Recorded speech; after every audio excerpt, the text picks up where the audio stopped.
பொறுமையாக இரு. தாமதங்கள் உன் வாழ்க்கையில் தரமான அற்புதங்களை கொண்டு வரும். சிங்காரவேலனுக்கு அரோகரா. என் தங்கமே, மனதளவில் நொறுங்கிப் போயிருக்கின்ற என் தங்கத்தோடு இந்த சிங்காரவேலன் இன்று பேச வந்திருக்கின்றேன். இது உன்னுடைய முருகனின் குரல். உனக்கு மட்டுமே சொந்தமான வார்த்தைகள். இது நிச்சயமாக நீ கேட்டு முடிக்கும் நேரம் உன்னுடைய மனதிற்கு ஆறுதலையும் நம்பிக்கையையும் கொண்டு வரும். என் தங்கமே, வாழ்க்கையில் நீ பட்ட கஷ்டங்களுக்கு எல்லாம் சேர்த்து உன்னை காயப்படுத்தி கண்ணீர் சிந்த வைத்தவர்களுக்கு இந்த சிங்காரவேலன் நான் தண்டனை கொடுத்து விட்டேன். நான் கொடுத்த தண்டனை என்னவென்று நிச்சயமாக நீ இன்று தெரிந்து கொள்ள வேண்டும். என் தங்கமே, அவர்களுக்கு நான் கொடுத்த தண்டனை என்னவென்று நீ தெரிந்து கொண்டால் நிச்சயமாக நீ கண்ணீர் சிந்துவாய். ஏனென்றால் அவர்களுக்கு எப்பொழுதுமே இரக்கப்படுகின்ற மனது கிடையாது. ஆனால் உனக்கு யாரை பார்த்தாலும் இரக்கப்படுகின்ற மனது அல்லவா? உன்னுடைய இரக்க குணத்தை கொண்டு அவர்களை கண்டு நிச்சயமாக நீ இரக்கப்படுவாய். உன்னுடைய சிக்கல்கள் அனைத்தையும் கடந்து விட்டாய். உனக்கு நல்ல நேரம் வந்துவிட்டது. அதனால் தான் முதலில் இந்த பதிவு உன் கண்ணில் பட்டிருக்கின்றது என்பதனை புரிந்துகொள். என் தங்கமே, எல்லாம் பிறருக்கும் கொடுத்தாய், என்னை துன்பத்தில் விட்டுவிட்டாய் என்று என் தங்கம் என்னை பார்த்து திட்டுகின்றாய் அல்லவா? பணம் இருக்கும் இடத்தில் நான் என்கின்ற அகம்பாவம், அவனா என்கின்ற பொறாமை, எனக்கு என்கின்ற பேராசை, இது எல்லாமே பாவத்தின் அடையாளமாக அவர்களிடத்தில் சேர்ந்தே இருக்கின்றது என்பதனை முதலில் புரிந்துகொள். பணம் மட்டும் வாழ்க்கையாக இருந்தால் புண்ணியம் என்ற ஒன்றே இருந்திருக்காது அல்லவா? உனக்கானது எதுவாக இருந்தாலும் அதை நான் செய்வேன் என்பதனை முதலில் நீ நம்பினால் போதும். எத்தனை சிறப்பான குதிரை தன் வண்டியை இழுத்தாலும் அதற்கும் சாட்டையடி உண்டு என்பதனை மறந்து விடாதே. அதே போல எத்தனை சிறந்த மனிதனாக நீ இருந்தாலும் உனக்கும் விமர்சனங்கள் இருக்கின்றது என்பதனை புரிந்துகொள். நல்ல விமர்சனங்கள் என்னவோ அந்த விமர்சனங்களை உன்னுடைய மனதிற்குள் வைத்துக்கொண்டு தீய விமர்சனங்களை எல்லாம் புறக்கணித்து விடு. நடந்து முடிந்த எதையும் ஒருபோதும் நீ கவனிக்காதே. எதை செய்ய வேண்டும், எதை செய்து முடிக்க வேண்டும் என்பதில் மட்டும் நீ கவனமாக இருந்துவிட்டால் போதும். என் தங்கமே, எதிர்பார்ப்பு வாழ்க்கையில் எப்பொழுதுமே ஏமாற்றங்களை கொடுக்கத்தான் செய்யும். அதற்காக எதிர்பார்ப்பே இல்லாமல் வாழ்ந்துவிட முடியுமா என்று கேட்டால் நிச்சயமாக முடியாது. எனவே எதிர்பார்க்க கூடாது என்று தெரிந்துவிட்ட பிறகு மற்றவர்களிடத்தில் என்ன நடந்தாலும் பரவாயில்லை என்கின்ற எண்ணத்தோடு நீ உனக்கானவற்றை செய்து கொண்டே இருக்க வேண்டும். கிடைத்தால் சந்தோஷம், இல்லை என்றால் அதை பற்றி கவலை இல்லை என்கின்ற எண்ணம் மட்டும் உனக்குள் இருந்துவிட்டால் போதும். என் தங்கமே, உன்னுடைய கவலைகளை எல்லாம் முதலில் விட்டுவிடு.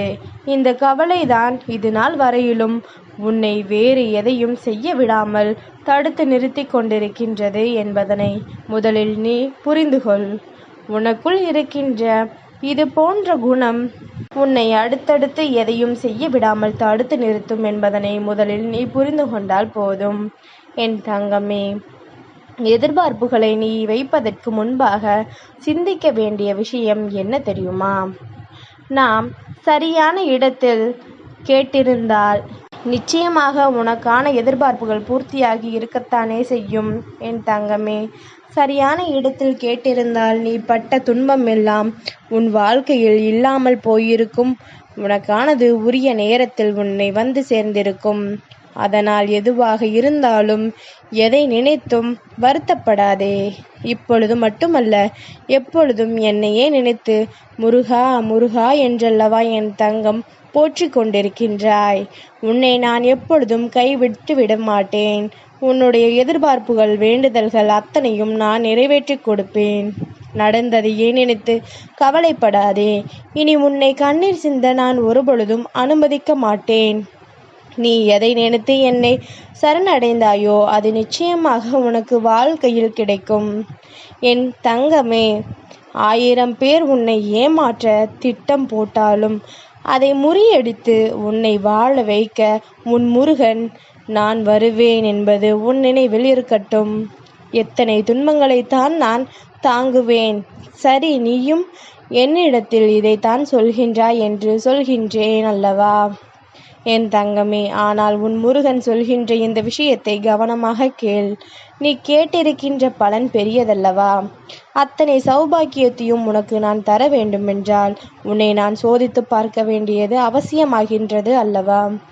வழி என்னவோ அதற்கான கூலியும் உனக்கு நிச்சயமாக கொடுக்க வேண்டும் தானே? எதற்கும் கலங்காமல் இருந்தாயானால் சிங்காரவேலன் கொடுக்கின்ற சோதனைகளை கொடுத்துவிட்டு நீ வேண்டிய அத்தனையும் உன் கைகளில் நிச்சயமாக நான் நிறைவேற்றி கொடுத்து விடுவேன் என்பதனை மறந்து விடாதே என் தங்கமே. உன்னை கண்ணீர் சிந்த வைத்தவர்கள், உன்னுடைய இந்த வேதனைக்கு காரணமானவர்கள் அங்கே ஒன்றும் தெரியாதது போல இருந்து கொண்டிருக்கின்றார்கள். என்னவோ அடுத்தவர்களை அழ வைத்ததை தன் சாதனை என்று நினைத்து கொண்டிருக்கின்றார்கள். உன்னுடைய கண்ணீரை கண்டு அவர்கள் மிகுந்த மகிழ்ச்சியோடு இருந்து கொண்டிருக்கின்றார்கள். தான் மற்றவர்களின் வாழ்க்கையில் எந்த அளவிற்கு துன்பங்களை கொடுத்திருக்கின்றோம் என்பது கூட தெரியாமல் அடுத்தவர்களுக்கு நாம் எந்த அளவிற்கு சோதனைகளை கொடுத்திருக்கின்றோம் என்பது புரியாமல் தான் செய்வது மட்டும்தான் சரி என்று நினைத்து அவர்கள் செய்து கொண்டிருக்கின்றார்கள். இதனால் மற்றவர்களுக்கு என்ன பின்விளைவுகள் வந்தது என்பதனை பற்றிய கவலைகள் எல்லாம் அவர்களுக்கு இல்லை. யார் யார் என்ன நினைத்தார்கள், யார் யார் எப்படியெல்லாம் யோசிக்கின்றார்கள், யாருக்கு இதனால் என்ன கஷ்டம் என்பதனை பற்றி எல்லாம் இவர்களுக்கு துன்பமில்லை என் தங்கமே. அதை பற்றி அவர்களுக்கு தேவையும் இல்லை என்று நினைத்து கொண்டு விட்டார்கள் அல்லவா? ஆனால் உன்னுடைய கண்ணீரை கண்ட இந்த முருகன் அதனை விட்டு விடுவேனா என் தங்கமே? உன்னுடைய கண்ணீர் துளிகள் ஒவ்வொன்றும் இந்த சிங்காரவேலனுடைய வேல் பூண்ட கரத்தினால் அல்லவா படிந்திருக்கின்றது. நான் உன்னை நிச்சயமாக இதிலிருந்து காப்பாற்றாமல் விட்டு விடுவேனா? இது போன்ற சூழ்நிலைகளை உனக்கு உருவாக்கி கொடுத்தவர்களை நான் இப்பொழுதும் விட்டு விடுவேன் என்றால் இவர்கள் மேலும் மேலும் உனக்கு சோதனைகளை கொடுக்கத்தான் செய்வார்கள் என் தங்கமே. எப்பொழுதுமே மனதிற்கு ஆறுதலை உனக்கு கொண்டு வந்திருக்கின்ற இந்த சிங்காரவேலன் இன்று உன் வாழ்க்கையில் உனக்கான நல்ல முடிவினை கொண்டு வந்திருக்கின்றேன். உன்னை கண்ணீர் சிந்த வைத்தவர்களுக்கு நான் கொடுத்த தண்டனை என்னவென்று நீ தெரிந்து கொண்டு நிச்சயமாக இறக்கப்படத்தான் செய்வாய். இது போன்று நாம் செய்திருக்கக்கூடாது, இவர்கள் மீது நாம் நிச்சயமாக நம் சிங்காரவேலனிடம் தவறு சொல்லி இருக்கக்கூடாது என்று நினைத்து நீ நிச்சயமாக இறக்கப்படுவாய். ஆனால் அது தவறு என் தங்கமே. இவர்கள் செய்த தவறை இப்பொழுதாவது என்னிடத்தில் சுட்டி காட்டி விட்டாய் என்று நினைத்து மகிழ்ச்சியாக இரு. ஏனென்றால் இவர்களால் மேலும் மேலும் உனக்கு அதிகமான துன்பங்கள் தான் வந்திருக்கும், மேலும் அதிகமான சோதனைகள் தான் வந்திருக்கும். அதனை புரிந்து கொண்டு இந்த வாழ்க்கையில் உனக்கு நடக்கின்ற எல்லா விஷயங்களுக்கும் காரணமாக இருக்கின்ற இவர்களை என்னவென்று சிங்காரவேலன் கேட்கட்டும் என்று நீ ஒதுங்கி நின்று வேடிக்கை பார்க்க வேண்டுமே தவிர ஒருபொழுதும் இவர்களுக்கு இரக்கப்படாதே. இவர்கள் செய்த பாவங்கள் ஒன்றல்ல இரண்டல்ல.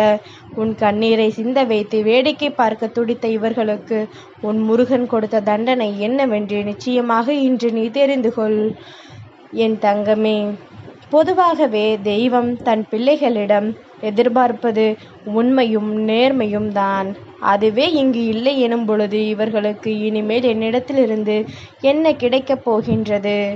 உனக்கு துன்பங்களை கொடுத்தவர்கள், உனக்கு துரோகங்களை செய்தவர்கள் என்னை தேடி வரத்தான் செய்கின்றார்கள். இந்த சிங்காரவேலன் முன்னால் நின்று உனக்கான வேண்டுதல்களை வைக்கத்தான் செய்கின்றார்கள். ஆனால் உன் முருகன் இதையெல்லாம் கண்டுகொள்ளவில்லை. நான் இதை கண்டுகொள்ளாமல் இருப்பதற்கு காரணம் என்ன? இவர்களிடத்தில் உண்மை இல்லை என்பதுதான். இவர்கள் செய்கின்ற ஒவ்வொரு தவறுகளையும் கண்டு இந்த சிங்காரவேலனுக்கு மனதில் அத்தனை கோபம். இத்தோடு இவர்களினுடைய நட்பை நிறுத்தி கொள்ள வேண்டும் என்று நான் முடிவெடுத்து விட்டேன். இனி அவர்கள் என் முன்னால் எவ்வளவுதான் வந்து நின்றாலும், எத்தனைதான் வேண்டுதல்களை வைத்தாலும், என்னை காண பொடிநடையாக நடந்து வந்தாலும் நான் ஒருபொழுதும் இவர்களின் வேண்டுதலுக்கு செவி சாய்க்கப் போவதில்லை. பல கஷ்டங்களை தாண்டி என்னை காண வரலாம். பல சோதனைகளுக்கு ஆட்பட்டு இந்த சிங்காரவேலன் என் முன்னால் நிற்கலாம். ஆனாலும் இது போன்ற தவறுதல்கள், மற்றவர்கள் கண்ணீர் சிந்த வைப்பது போன்ற தவறுகளை செய்திருக்கின்ற தங்கங்களுக்கு ஒருபொழுதும் இந்த சிங்காரவேலனிடத்தில் இருந்து எந்த ஒரு ஆசிகளும் கிடைக்காது.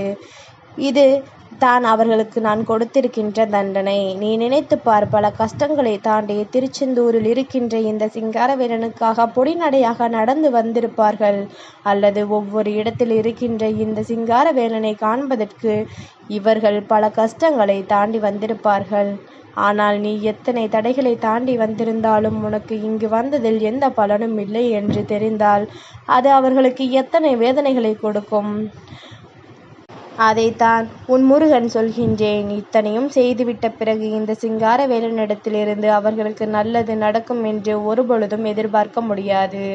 அதை முருகன் ஒருபொழுதும் அவர்களுக்கு கொடுக்கவும் மாட்டேன் என்பதைத்தான் சொல்கின்றேன்.